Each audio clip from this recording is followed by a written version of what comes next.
मेरे प्रिय छात्र छात्राओं, आज के अध्यापन में आपका स्वागत है। आज मैं आपको पाठ 10 पढ़ाने जा रहा हूं। इसका शीर्षक है टॉलस्टॉय के घर का दर्शन। लेखक डॉक्टर राम कुमार वर्मा जी हैं और इसकी विधा यात्रा वर्णन है। बहुमुखी प्रतिभा के धनी, एकांकीकार, उपन्यासकार, आलोचक एवं कवि, व्यंग्य एवं हास्य दोनों विधाओं में समान रूप से पकड़ रखने वाले लेखक डॉक्टर राम कुमार वर्मा जी हिंदी साहित्य में प्रमुख एकांकीकार के रूप में जाने जाते हैं। देशवासियों में भारतीयता, देश प्रेम और सामाजिक चेतना जगाने का कार्य आपने अपने नाटक के माध्यम से किया है। प्रस्तुत पाठ के माध्यम से आपने प्रसिद्ध रूसी लेखक टॉलस्टॉय के जीवन, परिवार, भवन, ग्रंथालय, उनकी कृतियां, समाज आदि के बारे में विशद जानकारी प्रस्तुत किया है। आइए मैं इसको आपके सम्मुख बताता हूं। मेरे प्रिय छात्र छात्राओं, अपनी लेखनी से समाज के मर्म को प्रत्यक्ष कराने वाले लेखक टॉलस्टॉय के जीवन से संबंधित जानकारी का प्रत्यक्ष ज्ञान इस पाठ के माध्यम से लेखक डॉक्टर राम कुमार वर्मा जी ने कराया है। आइए हम इस महान लेखक के जीवन संबंधित कुछ यादों को प्रत्यक्ष रूप से लेखक के माध्यम से समझने का प्रयास करें। यह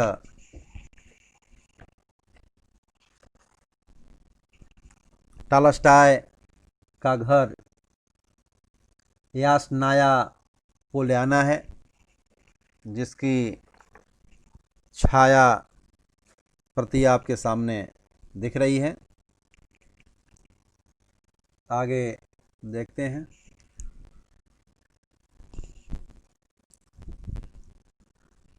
आइए इसको पढ़ते हैं। बचपन में मैंने टॉलस्टॉय की डायरी कई बार पढ़ी थी।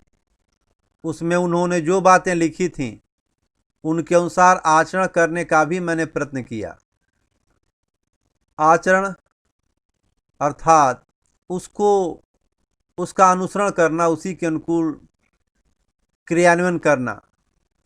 मुझे स्वप्न में भी यह भान न हुआ कि कभी इस महान लेखक की मातृभूमि पर जाने का सौभाग्य प्राप्त होगा। डॉक्टर वर्मा जी कह रहे हैं, मॉस्को से आने के पहले दिन से सबसे प्रबल इच्छा यही थी कि मैं यासनाया पोल्याना जाऊं।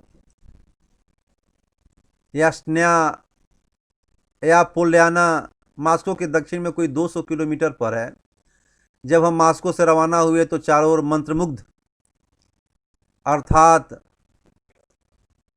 बहुत ही सुंदर करने वाली दृश्यावली दिखाई पड़ी। जो सामने दृश्य उपस्थित था वह मन को मुदित कर देने वाला दिखाई दे रहा था। देवदार और भोज वृक्षों के झुरमुट पक्ति बांधे। भोज और देवदार पहाड़ी क्षेत्रों में 10 अंश सेंटीग्रेड तापमान के आसपास के क्षेत्रों में ये कोणधारी वन है पाए जाते हैं। देवदार उन क्षेत्रों का सबसे उत्तम लकड़ी वाला पेड़ होता है। झुरमुट पक्ति बांधे सैनिकों की भांति खड़े थे। हम यह दृश्यावली देखते, कभी बातें करते, कभी इस सुषमा का मूक पान करते चले जा रहे थे। सुषमा जो यह नैसर्गिक सौंदर्य था, इसको मूक पान अर्थात इसको शांत रह करके उसको देखते हुए चले जा रहे थे। मूक पान का अंतर, बिना बोले उसको आत्मसात करते हुए चले जा रहे थे। हमारी गाड़ी सुंदर सड़क पर पक्षी की भांति उड़ी जा रही थी। रास्ते में छोटे छोटे परंतु सुंदर मकान मिले। कुछ काठ के बने थे, कुछ कंक्रीट के चमकदार हरे और लाल रंग के थे। ऐसा लगता था मानो कोई जादूगर अपने खिलौने छोड़ गया हो। मुझे यह देखकर विस्मय हुआ, आश्चर्य, कि एक गांव का नाम चेखोव था। चेखोव यहाँ लंबे समय तक रहे थे। यह कितनी अच्छी बात है कि इस महान लेखक की स्मृति को सोवियत संघ में संजो कर रखा गया है। रात में जब तुला नामक छोटे किंतु बहुत पुराने शहर में रुके, तुला हमारे यहाँ के प्राचीन नगरों जैसा है। सवेरे हम यास्नाया पोल्याना पहुँचे। यास्नाया पोल्याना का स्वागत करने के लिए हम अपनी गाड़ी से उतर पड़े। यही वह स्थान है जहाँ की मिट्टी ने विराट प्रतिभा संपन्न मनीषी टॉलस्टॉय को जन्म दिया था। प्रवेश द्वार पर महान लेखक की ग्रेनाइट की मूर्ति थी, जिसके चारों ओर सुंदर कठघरा था। चारों तरफ कठघरा अर्थात जो एक चारदीवारी होती है, उनकी आकृति पर गंभीर चिंतन और आत्मा की उदात्त भावना झलक रही थी। उदात्त भावना जो करुणा से युक्त भावना होती है, जो हर सुख दुख की सहभागिता, हर सुख दुख में सहभागिता होने वाली भावना है, उसे उदात्त भावना कहते हैं। जो अपना सब कुछ अर्पण करने में उद्यत रहती है। मैंने कई दिशाओं से मूर्ति के फोटो उतारे और उसके बाद जब हम चले तो वह हम उस मूर्ति की ही बात सोच रहे थे। लंबे लंबे देवदार वृक्षों के बीच से होकर एक स्पष्ट मार्ग गया था। इस पर यास्नाया लिखा था। दृश्यावली देखने और मनचाहे फोटो लेने के बाद हम इस सुखद मार्ग से आगे बढ़े। चलते चलते हम उस प्रसाद अट्टालिका को कहते हैं, भवन को कहते हैं, पहुँचे जहाँ टॉलस्टॉय रहा करते थे। यह प्रासाद है। यह प्रासाद पिछली सदी के पहले चरण में बना था। इसके पास ही कभी यह मकान था जहाँ 1828 में टॉलस्टॉय पैदा हुए थे। अब इस मकान का अस्तित्व नहीं है, क्योंकि जब यह पुराना और जीर्ण शीर्ण हो गया, जीर्ण शीर्ण मतलब टूटने फूटने लगा, तो एक जमींदार के हाथ बेच दिया गया। उसने इसके मसाले से नया मकान बनवाया। 2 पेड़ों के बीच जहाँ पहले वह मकान था, उस जगह लिखा है यहाँ वह मकान था जिसमें टॉलस्टॉय का जन्म हुआ था। जिस मकान में टॉलस्टॉय रहते थे वह बड़ा और सुंदर है। यहीं उन्होंने अपनी महान रचनाएं लिखीं और अपने युग के प्रसिद्ध लेखकों से मिले। यास्नाया पोल्याना टॉलस्टॉय के नाना का था। टॉलस्टॉय की माँ अपने पिता की इकलौती बेटी थी। टॉलस्टॉय के पिता रूसी सेना में अधिकारी थे। उनके पास कोई विशेष संपत्ति न थी। वे यास्नाया पोल्याना में रहते थे। वॉल्कोन्स्की ने जब अपनी बेटी की शादी फौजी अफसर से की तो यह प्रसाद दहेज में दिया, अर्थात यह भवन उन्होंने दहेज में दे दिया। टॉलस्टॉय जब केवल 1.5 साल के थे तभी उनकी मां नहीं रहीं अर्थात स्वर्गवासी हो गईं। पितृवियोग का सामना उन्हें 9 साल की उम्र में करना पड़ा और उनके पितृवियोग अर्थात पिता भी उनके 9 वर्ष की उम्र में ही उनके पिता भी दिवंगत हो गए। उनका लालन पालन उनकी फूफी पेल्ला गेया एलिनित्विना इस्कोवा ने किया। जब टॉलस्टॉय बड़े हुए तब वोल्गा नदी के तटवर्ती कजान नगर चले गए। कजान विश्वविद्यालय में उन्होंने अरबी और तुर्की भाषाएं, दर्शन तथा कानून का अध्ययन किया। परंतु यास्नाया पोल्याना के लिए वे बराबर ललकते रहे मतलब ललचाते रहे। उनके मन में यह बात बैठी हुई थी कि किसानों के बीच रहने से बढ़कर कोई चीज़ नहीं। टॉलस्टॉय किसानों की तरह खेती करते थे, फिर भी विज्ञान और यात्रा में उनकी रुचि रही। इसीलिए वे क्राकेसिया चले गए और रूसी सेना में भर्ती हो गए। रूसी सेना उस समय पहाड़ी कबीलों से लड़ रही थी। कबीले ऐसे बर्बर एक समूह को कहा जाता है, बर्बर जंगली समूह को कहा जाता है, जो भटकिया जीवन व्यतीत करते हैं आज यहाँ और कल वहाँ। उनका एक समूह है जो एक होता था, जो एक नेता एक व्यक्ति के निर्देश में काम करता था, अपने प्राणों की कुर्बानी देने के लिए भी तत्पर रहता था। काकेसिया के जीवन के अनुभवों के आधार पर उन्होंने कुस्साक की रचना की। इसमें उनके जीवन की बहुत सी बातें हैं। 1862 में टॉल्स्टॉय ने 24 वर्ष की आयु में एक चिकित्सक की 18 वर्षीय पुत्री सोफिया आंद्रेएवा से शादी की। उसके बाद हम संग्रहालय के निर्देशक के साथ संग्रहालय प्रसाद में गए। संग्रहालय जहां उनके सारे वस्तुएं संग्रहित की गई हैं, एकत्रित करके रखी गई हैं, याद के रूप में है। सबसे पहले हमने टॉल्स्टॉय के का बहुत ही भरा पूरा पुस्तकालय देखा। पुस्तकालय जहाँ उनकी पुस्तकें रखी गई हैं अनेक प्रकार की। पुस्तकालय की 28 अलमारियों में से लगभग 22,000 पुस्तकें हैं, जिनमें अंग्रेजी, जर्मन, फ्रांसीसी, लातीन, यूनानी, स्पेनी, इटालियन तथा तातार भाषाओं की पुस्तकें थीं।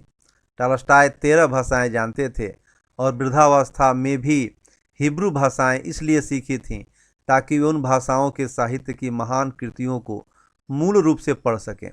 उनकी कुछ कृतियां फ्रांसीसी भाषा में भी हैं। ये बहुत ही प्रभावी हैं। पुस्तकालय के बाद हम बैठक खाने में गए, जो उनके तैलचित्रों से सजा हुआ है। इसी कमरे में टॉल्स्टॉय अपने समानधर्मा लेखकों से मिलते थे, अर्थात अपने समय के लेखकों से मिला करते थे।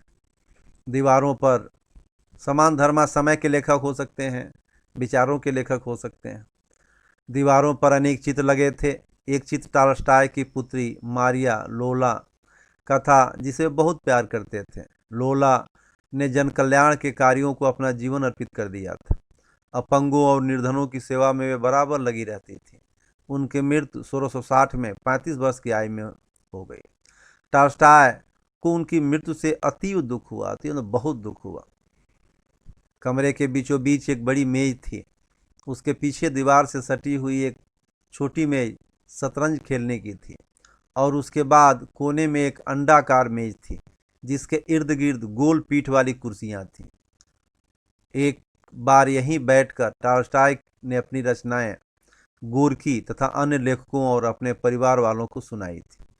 दूसरे कोने में टॉल्स्टॉय के संगमरमर की मूर्ति थी। चित्रों के नीचे दीवार के सहारे बहुत बड़ा पियानो रखा था। यह वाद्य यंत्र है। टॉल्स्टॉय यह पियानो बजाया करते थे। उन्हें संगीत का बहुत शौक था।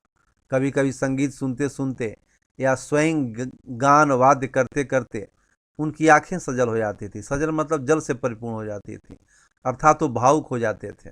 लोकगीत उन्हें विशेष रूप से प्रिय थे। लोकगीत वह गीत होती है जो आम जनजीवन से निकल करके और आम प्रचलित रहती है। यह लोगों के अंतरतम के मर्म को अभिव्यक्त करने का काम करती है। लोकगीत उन्हें विशेष रूप से प्रिय थी। लोकगीतों को वे शास्त्रीय संगीत से अधिक मूल्यवान मानते थे। उनका मत था कि इनकी शक्ति प्रेरणा में निहित रहती है, जो जनता की आत्मा से अपने आप निकल पड़ती है। ज्यों ही हम टॉल्स्टॉय के अध्ययन कक्ष में घुसे, हमने एक बड़ी मेज देखी जिस पर लिखने की विविध चीज़ें रखी थी।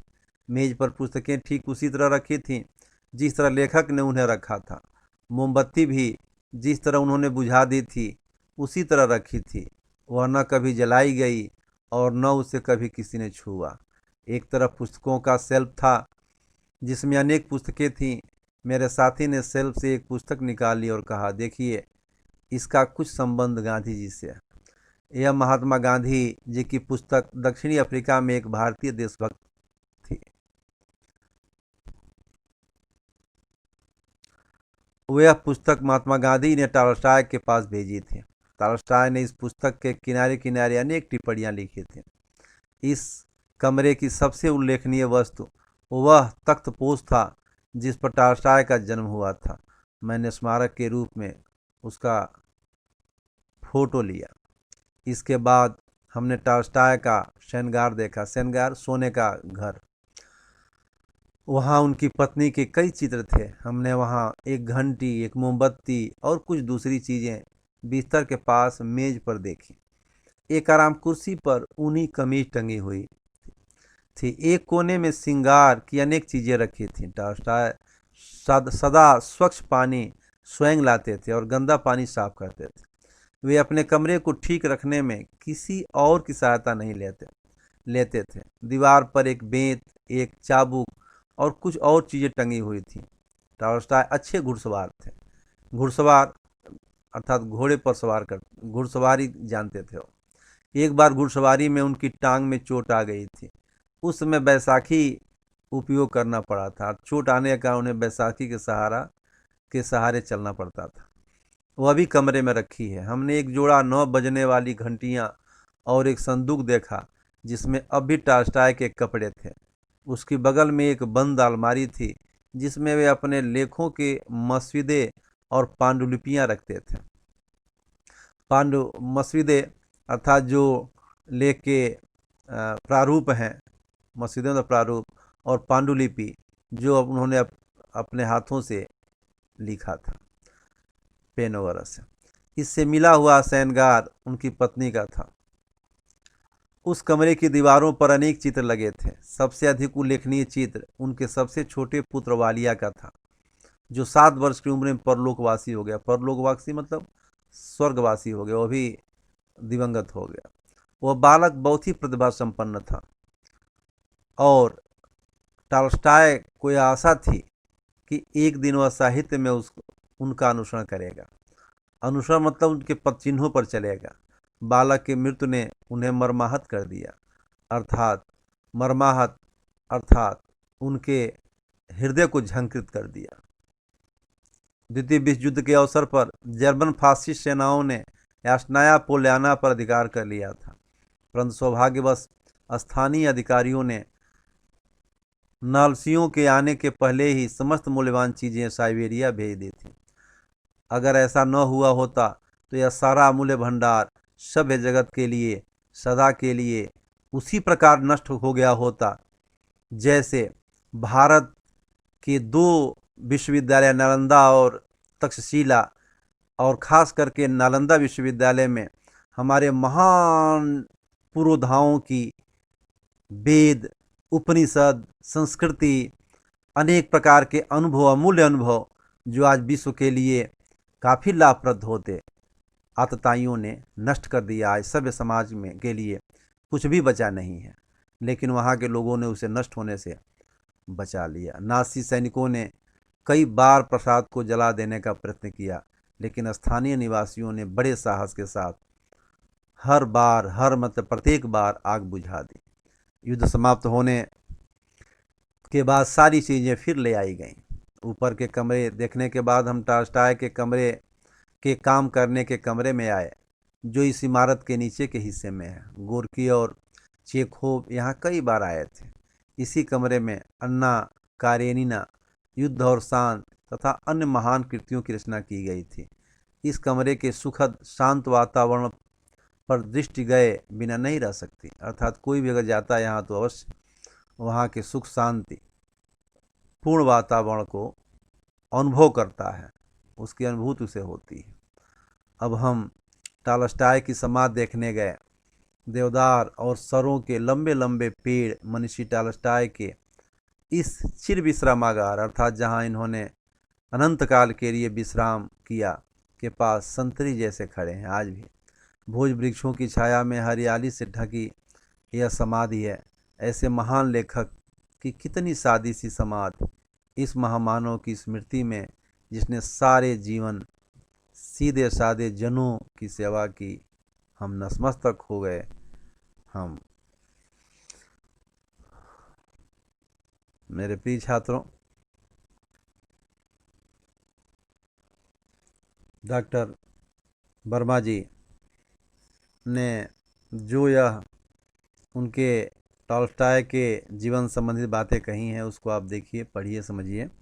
उन्होंने वर्मा जी ने टॉल्स्टॉय के विषय में कहा है, इसका सारांश रूप यह है कि किसानों के बीच रहकर खेती करने व उनसे प्रेम करने वाले, अपनी लेखनी से समाज के कमज़ोर वर्ग के मर्म को उकेरने वाले प्रसिद्ध लेखक टॉल्स्टॉय विज्ञान और यात्रा में भी रुचि रखते थे।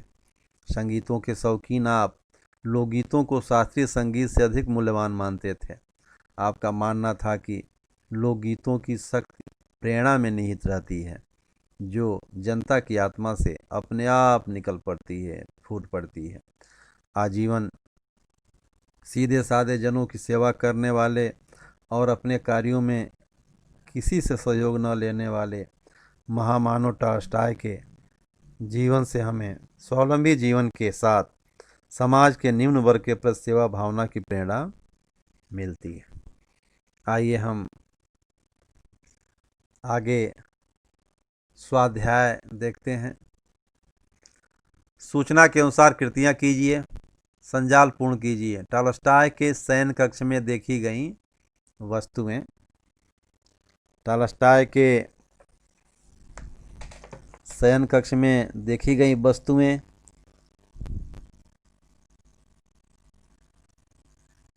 पानी के पत्नी के चित्र, घंटी, मोमबत्ती,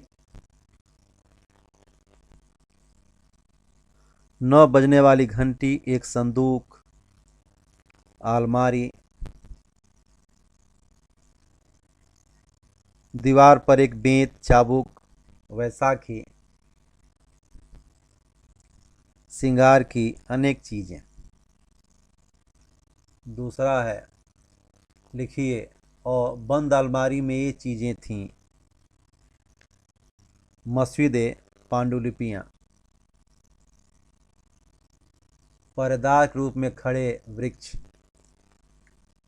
देवदार, सरों। तीसरा,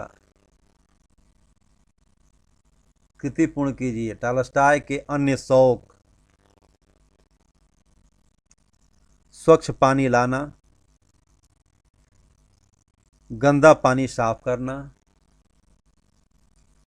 संगीत, और चौथा, घुड़सवारी करना।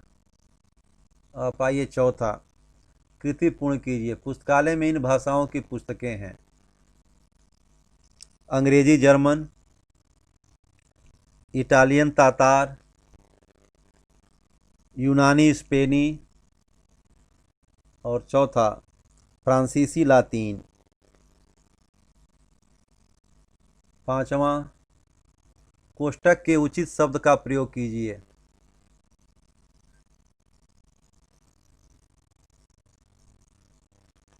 कमरे के बीचों बीच एक बड़ी मेज, बड़ी आएगा यहाँ, बड़ी मेज थी। तुला हमारे यहाँ के प्राचीन नगरों जैसा है। प्रवेश द्वार पर महान लेखक की ग्रेनाइट की मूर्ति थी। उनकी कुछ कृतियां फ्रांसीसी भाषा में हैं।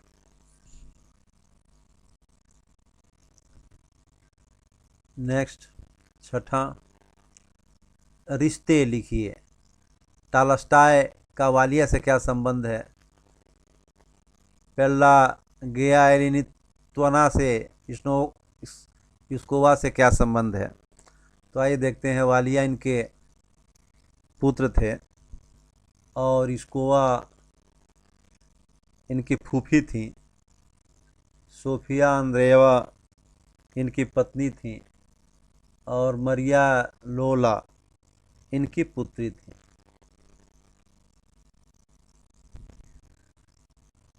सोफिया पत्नी थी इनकी। सातवां, सब समूह के लिए शब्द लिखिए। जहाँ अध्ययन किया जाता है, अध्ययन कक्ष कहते हैं इसे। जहाँ आराम किया जाता है, आरामगाह कहते हैं। जहाँ पुस्तकें संग्रहित होती हैं, उनको संग्रहालय, पुस्तकालय कहा जाता है। और जिस दरवाजे से प्रवेश किया जाता है उसे प्रवेश द्वार कहते हैं। समझ गए होंगे आप लोग। संग्रहालय संस्कृति और इतिहास के परिचायक होते हैं। विषय पर अपने विचार लिखना है। यह व्यक्ति में दिया हुआ है, नीचे यहाँ उल्लेख नहीं है इसका। तो संग्रहालय को इसमें आपको बताया गया है कि सबसे पहले आप शुरू करेंगे एक दो लाइन में, एक दो पंक्ति में उसकी प्रस्तावना, उसके विषय में बताएंगे। फिर उसके अलग अलग रूप, जैसे संग्रहालय है तो संस्कृति के बारे में, संग्रहालय के बारे में बताएंगे, संस्कृति और इतिहास के बारे में प्रकाश डालेंगे। और फिर इस प्रकार उसको स्पष्ट करेंगे तर्क के आधार पर कि संग्रहालय संस्कृति और इतिहास के परिचायक होते हैं।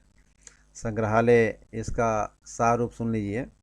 संग्रहालय जहाँ संग्रह करके रखी गई होती हैं वस्तुएं, चीज़ें, यादें।